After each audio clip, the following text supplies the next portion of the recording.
नमस्कार मंडळी. जय जय रामकृष्ण हरी. तर आज आषाढी एकादशी निमित्त तुम्हाला सर्वांना आषाढी एकादशीच्या खूप खूप शुभेच्छा. तर आजची आपली जी कविता आहे ती आपल्या विठ्ठलावर आहे. पण ती जेव्हा आपलं कोविड चालू होतं, पॅन्डेमिक चालू होतं, जेव्हा आपला कठीण काळ चालू होता तेव्हाची आहे. तेव्हा त्या वारकऱ्यांची व्यथा आणि त्या विठ्ठलाची व्यथा मी कवितेत मांडण्याचा प्रयत्न केलेला आहे. तर गोड मानून घ्या.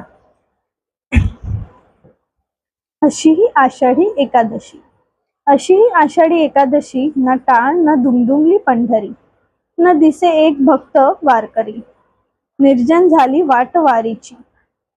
भक्त सारे आपुल्या घरी, खंत वारी न करण्याची. आता मला आस लागली विठुराया तुझ्या भेटीची. बघता बघता 2 वर्ष लोटली, पूर्ण न झाली इच्छा भेटीची. नामस्मरणात आनंद मानुनी, डोळ्यासमोर गत वर्षांची वारी. समाधानातलं सुख देऊन गेली. घडावी वारी पुढच्या वर्षी तरी, पायी वाट चालण्या मोकळी. वारकरी भक्त मंडळींची असावी गर्दी, तुझ्या नामाच्या गजरात दुमदुमी, माझ्या लाडक्या विठुरायाची पंढरी. तर कशी वाटली आपली ही कविता मला नक्की कळवा.